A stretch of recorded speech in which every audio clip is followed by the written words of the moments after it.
stretch of this 2.3 kilometers? Well मैंने तो अपनी जो ज़िंदगी यहाँ पे जब मुंबई में स्टार्ट की थी जब मैं सिंगर के तौर पे स्टार्ट कर रहा था, इन्हीं गलियों में मैं घूमता था। तब मेरे पास में कार नहीं थी, मेरे पास एक स्कूटर भी नहीं था, तो मैं बस स्टॉप पे यहाँ पे बाहर वेट करता था सामने।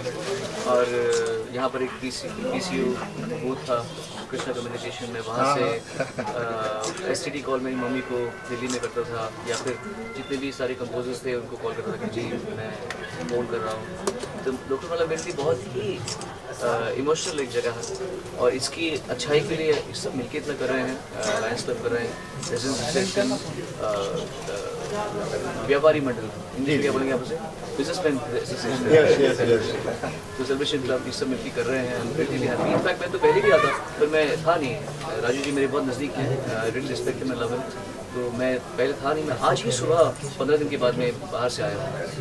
सो मुझे बहुत ही खुशी है कि हमारे लोखंडवाला में इतना सफाई का और इतनी खूबसूरती का एस्थेटिक्स का ध्यान दिया जा रहा है, and I am really proud to be a part of it. Modi ji ने जहाँ स्वच्छता के बारे में बोला था, वहीं लोखंडवाला बहुत स्वच्छता रखती है। आप कितना इत्तेफाक रखते हैं मोदी जी के स्वच्छ भारत अभियान में? देखिए, मैं पहले से ही स्वच्छता, हमारे घर में ही हाइजीन का बहुत ही ज़्यादा हम लोग जोर देते हैं। दिन में कम से कम 2 बार तो मैं नहाता ही हूँ, कभी 3-4 बार भी होता है। तो मैं पर्सनल हाइजीन पे बहुत ध्यान देता हूँ। मेरा बेटा भी खुद ऐसे ही है, वो मैं नंगे पैर बचपन से कभी घूमा ही नहीं हूँ, सिवाय वैष्णो देवी जाते वक्त में उतना ही। तो मुझे बड़ा अच्छा लगता है कि हमारे देश के सबसे बड़े जो सदस्य हैं, सबसे पावरफुल व्यक्ति हैं, वो स्वच्छता पे ध्यान दे रहे हैं। जब हम कहीं बाहर ट्रैवल करते हैं तो देखते हैं कि वहाँ की सड़कें, वहाँ के लोग, वहाँ के जो टॉयलेट्स वगैरह कितने साफ़ सुथरे होते हैं। हमारे देश में थोड़ा इस चीज़ की कमी है, पर इस तरीके से जो हम जोश खरोश दिखा रहे हैं, जो मूवमेंट निकल रही है, जैसे यहाँ पे मिलके किया जा रहा है, तो एक आम आदमी के दिल में भी ये बात पहुँचेगी कि हमें अपने प्रांत को, अपने प्रदेश को, या अपने कॉलोनी को, मोहल्ले को साफ सुथरा रखना है। कहीं ना कहीं एक अभियान उन्होंने शुरू किया है मोदी जी ने, लेकिन उस अभियान में भी कहीं ना कहीं एक राजनीति देखी जाती है। आपको लगता है ऐसी राजनीति उस पर नहीं करनी चाहिए? देखिए, राजनीतिक लोग जो भी कुछ करेंगे उसमें राजनीति तो होगी, पर उसी वजह से जो नॉन राजनीतिक लोग हैं, ये तो एक संस्थाएं हैं, एसोसिएशंस हैं जो नॉन राजनीतिक हैं, जब ये उस पहल को इन्फोर्स करवा रही हैं और उससे इंस्पायर होकर कुछ कर रही हैं, तो उससे फ़र्क पड़ता है। तो मेरे ख्याल से कोई बड़ी बात नहीं। राजनीति करेंगे, उनको करने दीजिए और हम लोग अपना काम करते हैं। ओके सोनू, आपको लगता है कि जरूरत है, the initiative is really good, we need to pass the same message to the school which is surrounded near Lokhandwala, specially बच्चों को बताने की बहुत ज़्यादा ज़रूरत है, ज़रूरी नहीं कि हम। बिल्कुल, मैं इस बात को मानता हूँ कि और ये मैं सच्ची बता रहा हूँ, हमारे स्कूल्स में कभी हमें समझाया नहीं गया था कि वेस्टर्न टॉयलेट को इस्तेमाल कैसे करते हैं। ये हमने बाहर जा कर सीखा। जब हमने बाहर ट्रैवल किया तो देखा कि कमोड के ऊपर एक सीट का कवर होता है, उसको रखना पड़ता है, सफाई ऐसे होती है। तो मैं ये मानता हूँ कि हमारे देश में इस चीज़ को सिखाया नहीं जाता। इसीलिए आप देखेंगे कि जब लड़के लोग टॉयलेट इस्तेमाल करते हैं तो बिना सीट कवर उठाए हुए उसमें पेशाब करते हैं, विच इज़ रॉन्ग। ये नहीं होना चाहिए। तो स्कूल्स में इस तरह की चीज़ों को बताना बहुत आवश्यक है। परिवार में तो ज़रूरी है ही, पर कभी कभी परिवार जिनको नहीं पता होता तो स्कूल में ये बताना ज़रूरत है कि आप टॉयलेट्स का इस्तेमाल कैसे करें। ये बहुत ही ज़रूरी है, बिकॉज खाना और पखाना, ये 2 चीज़ें सबसे इंसान की ज़रूरत चीज़ है। सांस लेने के बाद में खाना और पखाना, अगर ये दोनों चीज़ों में सफाई खाने में ना हो और पखाने में ना हो तो इंसान की स्टैंडर्ड ऑफ लिविंग गिर जाती है। आपसे जानना चाहेंगे, सोनू आ जाएंगे इस इनिशिएटिव के लिए, आप क्या कहना चाहेंगे?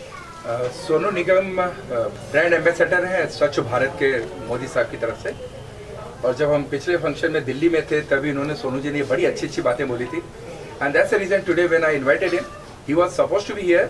27 तारीख को जो हमारा ओपनिंग था उसी दिन यहाँ होना था, लेकिन उसी दिन इनको यूएसए जाना पड़ा, but we are thankful to him for at least he is here as the ambassador of Swachh Bharat. And व्यापारी मंडल, celebration club, lions club international, we all are together, and I'm sure that we will develop and maintain the same thing even after 365 days. You will see that our Lokhandwala will be the same. So sir, अगर आपके single की बात करें तो काफ़ी लोगों के बीच पसंद किया जा रहा है, काफ़ी लोगों ने पसंद किया है उसको, अच्छा रिस्पांस मिला है, उसको लेकर क्या कहना चाहेंगे आप? फिल्मों के अलावा मैं हमेशा एक प्राइवेट म्यूज़िक के लिए जाना गया हूँ और मुझे बड़ी खुशी, मैं तो खैर आज इंडिया में आ रहा हूँ, मेरी गैर हाजिरी में यहाँ बहुत कुछ हो चुका है मेरे साथ में, मेरे कई गानों के टेलीविजन प्रोग्राम्स हैं, मैं एंजॉय कर रहा हूँ। मुझे मालूम पड़ा कि अभी कुछ ही 2-3 दिनों में ही मिलियन हिट हो गए हैं उसके, ज़्यादा हो गए हैं उसके, तो अच्छी बात है। फिल्मों के अलावा म्यूज़िक भी सामने आए तो लोग उसको एंजॉय करते हैं। मेरा काम गाना है तो संगीत की बात कर रहे हैं सोनू मैं जी। पूरी बात तो करता कर रहा हूँ। स्वच्छ भारत अभियान सफाई होने दीजिए उसके बाद बोलिए। संगीत की आप बात कर रहे हैं, संगीत आजकल अवार्ड फंक्शन सम्मान वापस किए जा रहे हैं, आप कितना सही रख रहे हैं कि साहित्यकार अवार्ड, डायरेक्टर, निर्देशक सब वापस करें? कहीं ना कहीं कुछ इसके लिए हम अलग प्रेस कॉन्फ्रेंस करेंगे। अभी हम मेरे साथ आप दिवाली के इशू रखिए और स्वच्छ का आज हम जिस काम से किसी भी अभियान से जब कोई सेलिब्रिटी का नाम जुड़ता है तो जी। कितना असर पड़ता है? जैसे 1.5 साल से देख रहे हैं स्वच्छ भारत अभियान को मुहिम एक छेड़ा गया था, तो फिर उसके बाद कई सेलिब्रिटी जुड़े, तो उससे कितना असर पड़ा है? ऐसा सेलिब्रिटी आप क्या मानते हैं? देखिए, जो भी सेलिब्रिटी हो या ना हो, आप हो, मैं हूँ, ये हूँ, कोई भी हो, सेलिब्रिटी, हर इंसान अपनी सेलिब्रिटी है। मैं समझता हूँ कि हर इंसान अगर थोड़ा सा भी अपना योगदान दे, कभी कभी किसी नॉन एंटिटी का भी बहुत बड़ा योगदान हो जाता है। कभी कभी कुछ लोग कुछ नहीं होते, फेमस भी नहीं होते, पैसे भी नहीं होते, फिर भी वो ऐसा कुछ काम कर जाते हैं कि लोग उसको फॉलो करते हैं। तो और कभी कभी बहुत बड़े बड़े लोग चुपचाप रहते हैं, कुछ नहीं करते। तो सेलिब्रिटी इंसान खुद से बनता है। जो कदम ये लोग मिलके उठा रहे हैं, मैं तो उसका छोटा सा हिस्सा हूँ। बेसिकली तो सारा काम ये कर रहे हैं, मैं तो सिर्फ एक इन्हें अपना साथ दे रहा हूँ, मेरा इनका हाथ पकड़ रहा हूँ। दैट इज़ व्हाट मेरा योगदान है इसमें। और आगे भी जब ये मुझे बोलेंगे, मैं इनके साथ भी खड़ा हुआ है। Very great. सोनू जी, लोखंडवाला की लाइटिंग के बारे में इस साल का आपका क्या ख्याल है? मैं तो हर साल आता हूँ यहाँ पर, एक चक्कर मार के जाता हूँ देखने के लिए कि यहाँ पर कैसे होता है। One of the most beautiful places Lokhandwala. आज अगर कोई माने या ना माने, लेकिन मेरा मानना है कि मैं अगर मुंबई में कहीं भी रहूँगा तो मैं कभी लोखंडवाला से दूर नहीं रह सकता।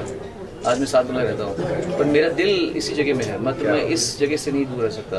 अब मुझे कोई बैंड्रा में बोले, मुझे पसंद है बैंड्रा, लेकिन मैं यहाँ मेरा एक रूह जुड़ी हुई है। मेरी शुरुआत यहाँ से हुई थी और somehow I find this place very happening, very buzzing। मेरे सारे दोस्त यहाँ पे रहते हैं, मेरे सारे जान पहचान लोग यहाँ पे रहते हैं।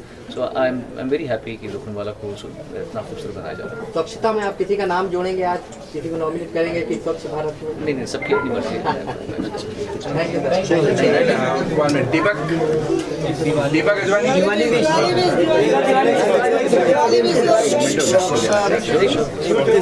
Silence.